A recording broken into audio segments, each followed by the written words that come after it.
Hi, I'm Kirsten Foss, and today instead of writing my blog post, I decided I wanted to make a video instead. Today I wanted to talk about businesses trying to be all things to all people.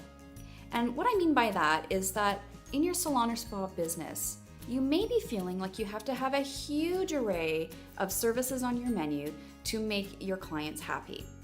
So today I want to talk about why I think being all things to all people is a big mistake.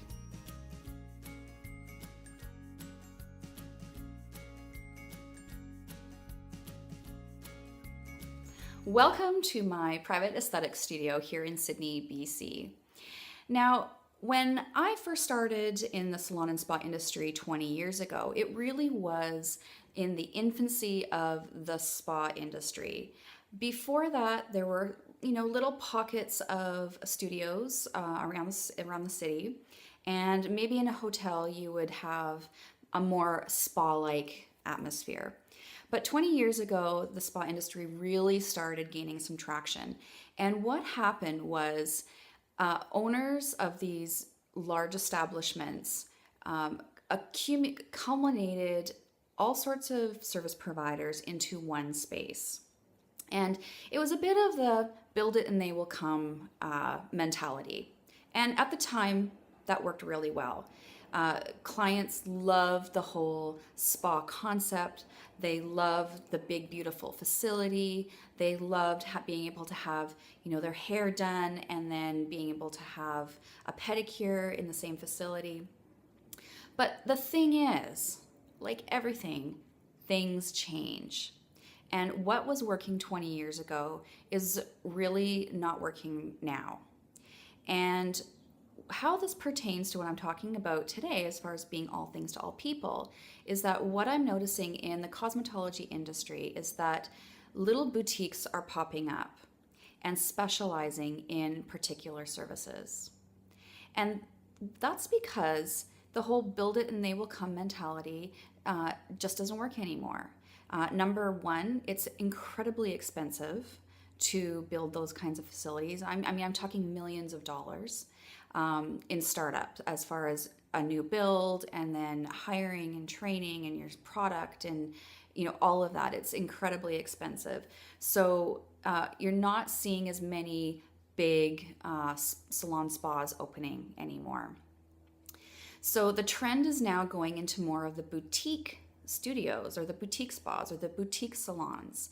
So for example, for hair, you're seeing blow dry bars. For aesthetics, you're seeing places that only do waxing bars, nail bars. So people are getting used to, the consumer is getting used to having to go multiple places for a very specific service. And they're happy to do so, because if you are picking a service that you absolutely love doing, you're going to be really good at it. You have a passion for it. So because you have a passion for it, you're going to be great at it, and your clients will know that. So what happens when I speak to salon or spa owners and they feel like they should be adding on, different kinds of services, but they kind of feel like, I want to add maybe lash extensions, but I hate the finickiness of putting lash extensions on. My advice to you is don't do it. If you don't like doing it, if you don't feel super passionate about bringing in a new service or even offering it in your whole menu, don't bother bringing it on. It's not worth it. It's not worth it because if you don't love it, it will somehow fall by the wayside. Somewhere along the line, the ball will be dropped and your guests will know it and not be too impressed by it. And then what happens is that you've broken trust. Okay? So if you're a startup and you're creating a service menu, or you're an existing business and you're seeing some trends happening in your industry and you're thinking, oh, maybe I should add that, or oh, the rep told me it was a really great moneymaker. Unless you really love doing that particular service, don't bother adding it. Okay? it'll come around and bite you in the butt later on. You'll be frustrated every time you have to do the service. You're more likely, like I said before, to drop the ball somewhere and cause an undesirable experience with a guest. And, you know, why do things you just don't like? You are an entrepreneur. You developed your own business because you wanted to have some control in your career. And this is one of those perfect spots where you get to say no or you get to say yes. But don't feel the pressure that you have to be all things to all people. I really do think that the consumer is getting used to going to different places for really great services. They're happy to do that if they're getting fantastic, outstanding service. So don't worry about it, okay?